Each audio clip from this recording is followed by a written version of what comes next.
আসসালামু আলাইকুম। বিসমিক টেকনোলজির নিয়মিত আয়োজন কনসাইজ দেন এক্সপ্যান্ডের পঞ্চম পর্বে আপনাদের সবাইকে আমন্ত্রণ জানাচ্ছি। আজকে আপনাদের সামনে তুলে ধরবো ওয়ার্ডপ্রেসের কিছু সীমাবদ্ধতার ব্যাপারে।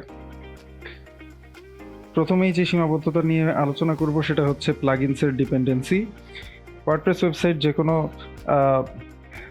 কোনো কোম্পানির জন্যই হতে পারে, কিন্তু ওয়ার্ডপ্রেসের ওয়েবসাইটের সব থেকে বড় যেই সীমাবদ্ধতাটা সেটাতে ধরা হয় যে এটার ভেতরে রয়েছে অনেকগুলো প্লাগইনসের উপরে ডিপেন্ডেন্সি। আপনি একটা ফর্ম অ্যাড করতে চাবেন, আপনাকে একটা প্লাগইনস অ্যাড করতে হবে। আপনি একটা ক্যাপচা অ্যাড করতে চাবেন, আপনাকে একটা প্লাগইনস অ্যাড করতে হবে। আপনি ইমেজ কাস্টমাইজেশন করতে চাবেন, ইমেজ রিসাইজ করতে চাবেন, আপনাকে একটা প্লাগইনস অ্যাড করতে হবে। বিভিন্ন কাজের জন্য বিভিন্ন ধরনের প্লাগইনস অ্যাড করতে হবে। সব সাইটের জন্য এটা একটা বড় প্রবলেম হয়ে না দাঁড়ালেও কিছু ক্ষেত্রে দেখা যায় যে প্লাগইনসের সংখ্যা এত বেশি হয়ে যায় যে কারণে ওয়েবসাইটটির উপরে ভালো লোড পড়ে, এবং এই প্লাগইনসগুলো দেখা যায় যে আপনার কাজ শুধু দরকার হচ্ছে ওই প্লাগইনস থেকে যে ইমেজ রিসাইজিং এর অপশনটা, কিন্তু যখন প্লাগইনসটা ইনস্টল করছেন দেখা যায় যে ওই প্লাগইনসের যে আদার্স যে ফাংশনালিটি গুলো আছে সেগুলো হচ্ছে আপনার ইউজ হচ্ছে। তো আলটিমেটলি দেখা যায় যে আপনি ইউজ করতেছেন না, কিন্তু ওগুলো ব্যাকএন্ডে ওই ফাংশনগুলো ব্যাকএন্ডে রান হওয়ার কারণে একটা স্লোনেস ওয়েবসাইটের উপরে দেখা যায়। এটা হচ্ছে প্রথম আমরা একটা সীমাবদ্ধতা বলতে পারি। দ্বিতীয়ত যেটা নিয়ে আমরা কথা বলবো সেটা হচ্ছে প্রতিনিয়ত থিম এবং প্লাগইন আপডেট করে রাখতে হয়।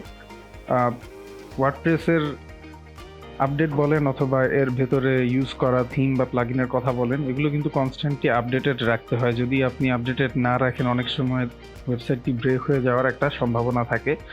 এখন অনেকেই বলবেন যে ওয়ার্ডপ্রেসে তো আপনার অটো আপডেটের সিস্টেমটা থাকে, কিন্তু প্রবলেমটা যেটা দাঁড়ায় সেটা হচ্ছে অনেক সময় দেখা যায় যে ওয়ার্ডপ্রেস তাদের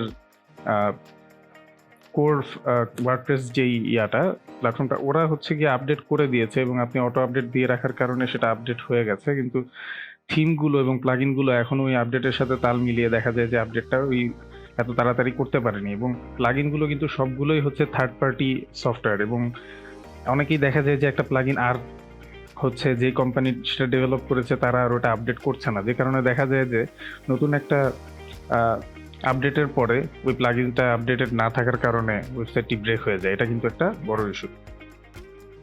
পরবর্তীতে যে ব্যাপারটা নিয়ে আলোচনা করবো সেটা হচ্ছে পেজের স্পিড স্লো হয়ে যাওয়ার ব্যাপারটা। পূর্বেই বলেছি যে প্লাগইনসগুলো কিন্তু বেশ কিছু ফাংশনালিটি অ্যাড করে আপনার ওয়েবসাইটের ভিতরে, যেগুলো সবগুলো আপনি ইউজ না করলেও ব্যাকএন্ডে কিন্তু বেশিরভাগই দেখা যায় যে রান করে, যেটার কারণে আপনার ওয়েবসাইটের 3টা ফাংশনালিটি লাগতেছে কিন্তু আপনার রান হচ্ছে ধরেন 15টা ফাংশনালিটি, যে কারণে পেজগুলোর একটু স্পিড স্লো হওয়ার সম্ভাবনা থাকে। 4 নম্বরে যে ব্যাপারটা নিয়ে কথা বলবো সেটা হচ্ছে এসইও র্যাঙ্কিং ইস্যু। বর্তমানে দেখা যায় যে ওয়ার্ডপ্রেসের বেশ কিছু ভালো ভালো প্লাগইন আছে, যেমন এসইও, ইওস্ট এসইও, তারপরে হচ্ছে র্যাঙ্ক ম্যাথ, এগুলো কিন্তু তারপরেও দেখা যায় যে তারা যেসব সিস্টেম আপনাকে দিয়েছে, যেসব ফাংশনালিটি আপনাকে দিয়েছে তার মধ্যে থেকেই আপনাকে এসইও ফাংশনালিটিগুলো চেঞ্জ বা আপডেট করতে হয়।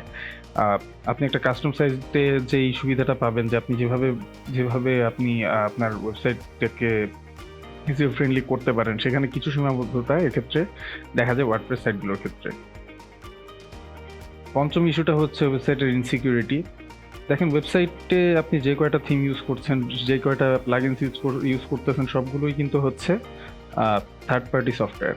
এবং এই থার্ড পার্টি সফটওয়্যারগুলা তাদের কোডের ভিতরে যদি এমন কোনো ফাংশন রান করে থাকে যেটা হচ্ছে আপনি প্লাগইনটা ইনস্টল করার পরে আপনার ওয়েবসাইটে যত কাস্টমার আসছে বা যত কাস্টমার আপনার কোনো একটা ই কমার্স ওয়েবসাইট থেকে পারচেস করতেছে, তাদের ব্যাংকের ডিটেলস বা আদার্স যে ডিটেলস, এগুলো কিন্তু তারা অনায়াসে নিয়ে যেতে পারে তাদের ভিতরে যদি হিডেন ভাবে কোনো কোড অ্যাড করা থাকে, যেটার প্রমাণ বেশ কিছু ক্ষেত্রে কিন্তু অলরেডি পাওয়া গেছে।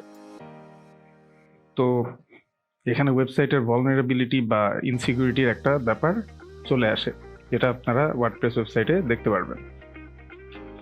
ষষ্ঠ নম্বরে আমরা যে ব্যাপারটা নিয়ে কথা বলবো সেটা হচ্ছে এক্সপেন্স। অনেকেই ওয়ার্ডপ্রেসের ওয়েবসাইট বানাতে আগ্রহী হয় এই কারণে যে ওয়ার্ডপ্রেসের ওয়েবসাইট বিল্ড করতে কম খরচ পড়ে, কিন্তু অনেক ক্ষেত্রে এটা সত্যি হয় না, কারণ বেশিরভাগ ভালো ভালো প্লাগইন বা থিমই দেখা যায় যে আপনার পেইড প্লাগইন বা থিম থাকে, যে কারণে দেখা যায় যে একটা $60 থিম কিনে অথবা হচ্ছে গিয়ে 3-4টা হচ্ছে $30 $40 প্লাগইন কেনার পরে আলটিমেটলি যে কস্টটা আপনার পড়ে যায় সেটা হচ্ছে একটা কাস্টম ওয়েবসাইটের থেকেও বেশি পড়ে যায়।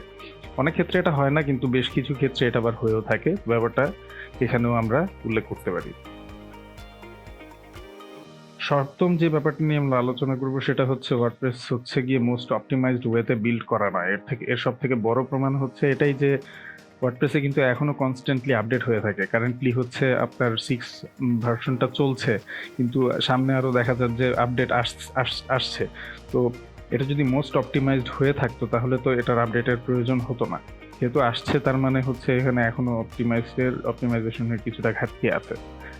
অনেকটাই ভালো, কিন্তু তারপরে মোস্ট অপটিমাইজড ওয়েতে বিল্ড করা এটা আপনি বলতে পারবেন না।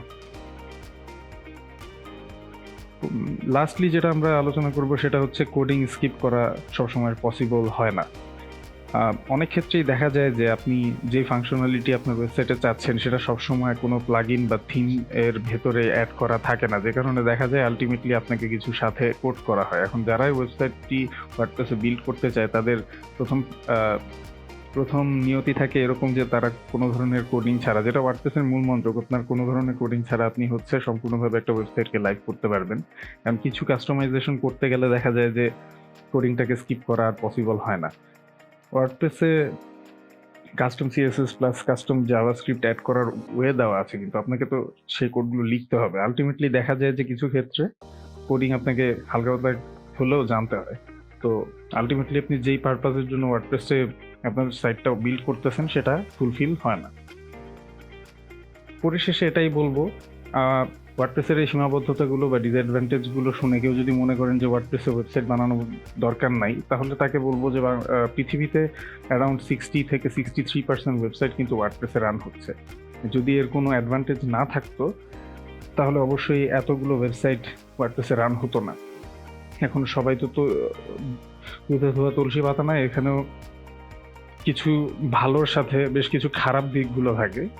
আপনারা অনেকেই কমেন্ট করতে পারেন ভালো দিকগুলো নিয়ে, কিন্তু আমি এখানে শুধুমাত্র তুলে ধরার চেষ্টা করেছি যে ব্যাপারগুলো সীমাবদ্ধতা হিসেবে ওয়ার্ডপ্রেসের ক্ষেত্রে পরিচিত। আশা করি ভিডিওটি ভালো লাগলে লাইক, শেয়ার এবং সাবস্ক্রাইব করবেন।